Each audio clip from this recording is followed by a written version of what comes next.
Dans cette vidéo, on vous propose un exercice assez difficile où on vous donne une suite UN qui est une suite arithmétique et on vous donne deux infos, U4 est égal à 1 et ensuite on a cette relation.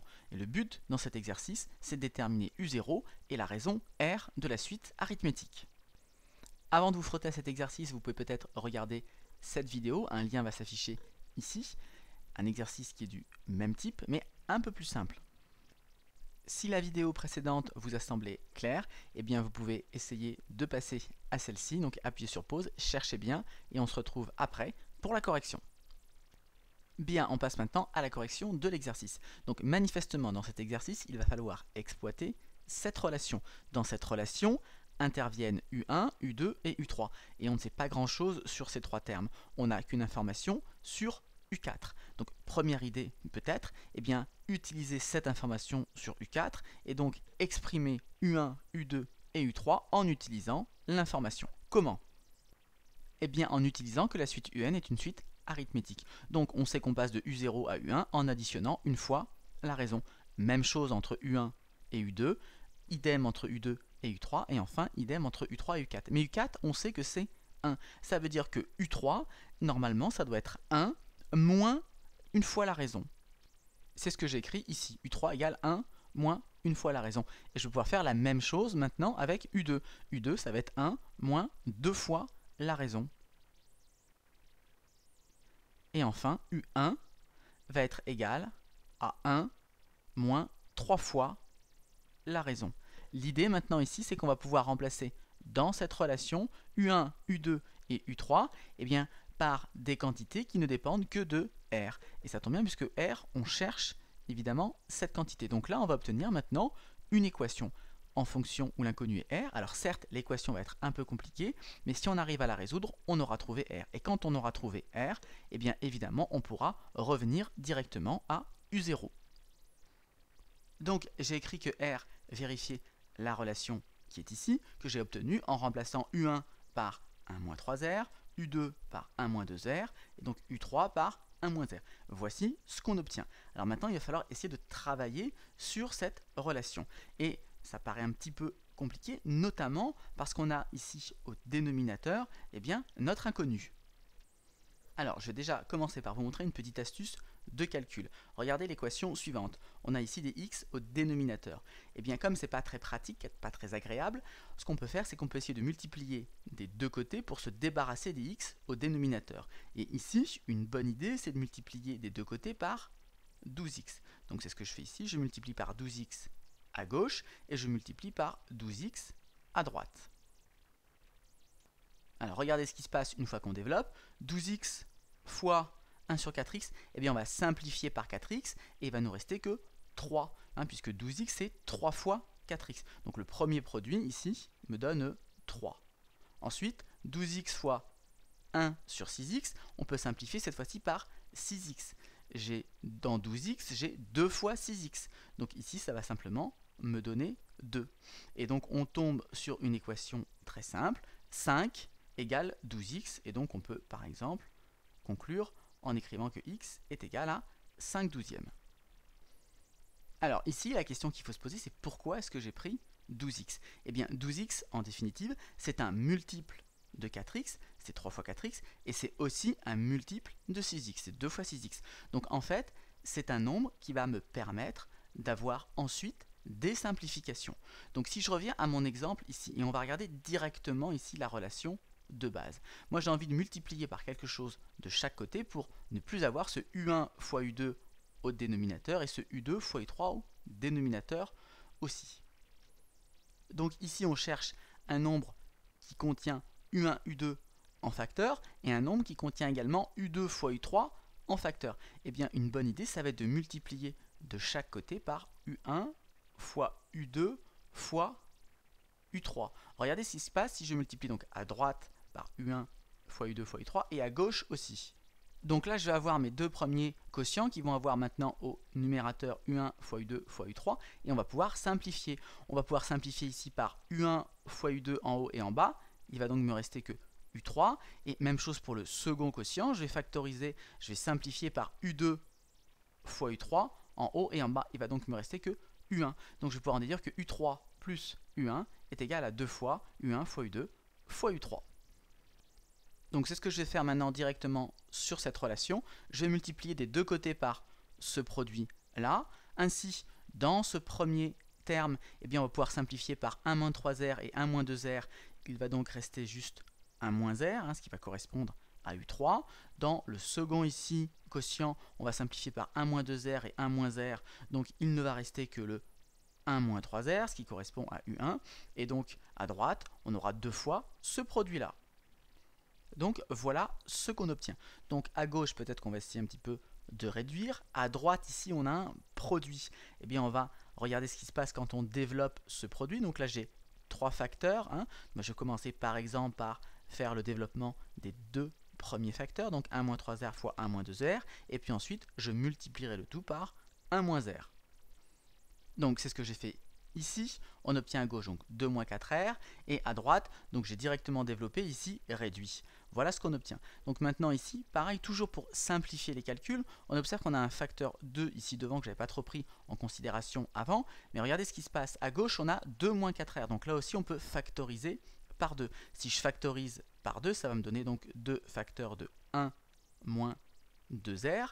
Et donc, je vais obtenir ici 2 fois, je vais développer ici, mais j'ai un facteur 2 ici, du coup, à gauche et à droite. Donc je vais pouvoir également ici simplifier par 2. Donc j'ai juste maintenant développé ce produit. Donc j'ai un petit peu avancé les calculs, j'ai effectué mon développement ici, puis ensuite j'ai réduit en m'arrangeant pour obtenir un second membre ici qui est égal à 0, et donc en amenant tout à gauche ici, j'ai 6R au cube moins 11R carré plus 4R égale 0. Et donc là on tombe sur une équation en définitive du troisième degré. Donc nous on sait résoudre des équations du premier degré, du second degré, mais pour des équations du troisième ou du quatrième degré, on ne sait pas faire de façon générale. Par contre, on a une méthode qui marche en règle générale assez bien.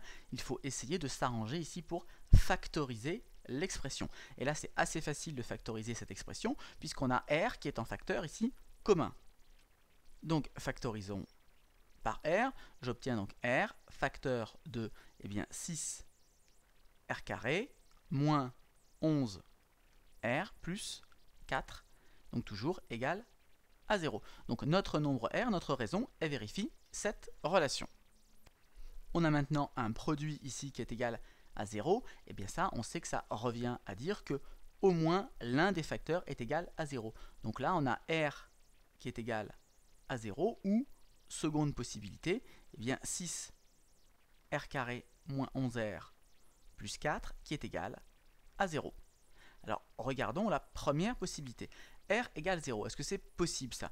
Eh bien, si R égale 0, en fait, ma suite arithmétique, elle n'est pas arithmétique, enfin, c'est une suite arithmétique bien particulière, c'est une suite constante, puisque j'additionne 0 à chaque fois, donc ça ne bouge pas. Donc ça veut dire que comme U4 y vaut 1, tous les termes sont égaux à 1.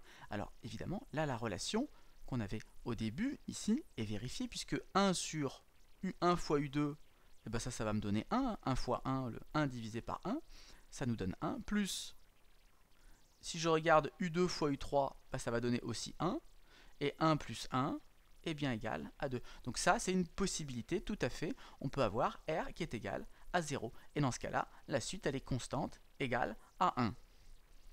Mais il y a évidemment d'autres possibilités à explorer, puisqu'on a 6R carré moins 11R plus 4 qui peut être aussi égal à 0. Donc il faut trouver les valeurs possibles ici de R pour voir si on a d'autres solutions.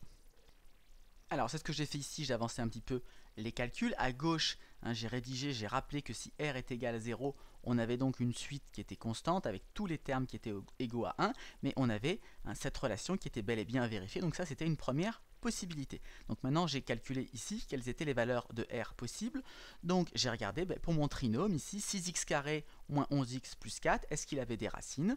Donc j'ai calculé le discriminant ici, b carré moins 4 fois AC, on trouve comme delta 25, on reconnaît un carré parfait, c'est 5 au carré, c'est notamment strictement positif, donc le trinôme il a deux racines, et j'ai calculé ici les racines avec la formule moins b moins racine de delta sur 2a, et donc moins b plus racine de delta sur 2a, et on trouve 1 demi et 4 tiers. Donc là il y a éventuellement deux valeurs possibles pour R, puisque R c'est une racine de mon trinôme ici. Alors, regardons ce qui se passe si R est égal à 1 demi. là, en termes de raisonnement, il y a quelque chose qu'il faut bien comprendre. On a vu que R vérifiait cette relation-là. Donc, on a vu que soit R est égal à 0, soit R est égal à 1,5, soit R est égal à 4 tiers. Mais ça ne veut pas dire que R peut forcément être égal à 1,5. C'est une valeur possible, mais il faut vérifier la réciproque, c'est-à-dire que si R est égal à 1,5, eh bien, on a bel et bien notre relation ici qui est vérifiée. Alors, si R est égal à 1,5, comme U4 c'est 1, là, je vais reculer de 1,5 en 1,5 pour avoir les autres valeurs. Donc, U3, eh bien, c'est 1 moins 1,5, bah donc c'est 1,5. U2, U2, je recule encore de 1,5. Si U3 j'étais à 1,5, bah je recule de 1,5, ça me donne que U2 est égal à 0. Et bien là, je peux m'arrêter tout de suite. Je vois que cette relation-là, évidemment, ne sera pas vérifiée. Parce que si R est égal à 1,5, eh bien j'ai U2 qui va être égal à 0. Et bien ça, c'est pas possible. J'ai ici un quotient qui n'est pas défini, qui n'a pas de sens. Je ne peux pas faire 1 divisé par 0. Donc j'ai noté que c'était impossible, qu'on devait avoir U2 différent de 0. Évidemment, U1, même chose, doit être différent de 0, même chose pour U3. Maintenant, on va examiner la dernière possibilité. Est-ce que R peut être égal à 4 tiers? Et donc, on va remonter les valeurs. Alors, si U4 niveau 1 et que R est égal à 4 tiers, eh bien, on enlève 4 tiers. Ça veut dire que dans ce cas-là, U3, il va être égal à moins 1 tiers. J'enlève à nouveau 4 tiers pour obtenir U2, et bien dans ce cas-là, moins 1 tiers moins 4 tiers, ça va me donner moins 5 tiers. Et pour obtenir U1, on enlève encore 4 tiers, donc ça va faire moins 9 tiers. Et bien, moins 9 tiers, ça fait moins 3. Donc ici, pas de mauvaise surprise avec des termes qui s'annulent, donc ça devrait bien fonctionner. Vérifions. Donc U1 fois U2, moins 3 fois moins 5 tiers, ça va nous donner 5, tout simplement. Donc là, je vais avoir 5, donc je vais avoir 1 cinquième, plus, maintenant, si je fais U3 fois U2, ça va me donner 5 neuvièmes. 5 neuvièmes, donc l'inverse de 5 neuvièmes, ça me donne 9 cinquièmes. Et bien, 9 cinquièmes plus 1 cinquième, 10 cinquièmes, ça fait bien 2. Ça fonctionne. Donc là, ça c'est une possibilité tout à fait envisageable. Il ne nous reste plus maintenant qu'à déterminer U0. Et pour ça, il suffit d'enlever à U1 une fois la raison, donc d'enlever 4 tiers. Donc j'ai noté que ce cas fonctionnait bien et donc j'ai donné la valeur de U0. Donc conclusion, eh bien pour déterminer U0 et la raison, il y a deux possibilités, soit R égale 0 et on a donc une suite constante égale à 1, un cas un petit peu particulier, et l'autre possibilité sinon, c'est d'avoir eh bien, la raison qui vaut 4 tiers et U0 qui vaut moins 13 tiers. Voilà, cette vidéo est maintenant terminée, j'espère que cela vous aura permis d'apprendre quelques petites astuces de calcul et de raisonnement. Comme d'habitude, si vous avez apprécié cette vidéo, n'hésitez pas à la partager et à la liker.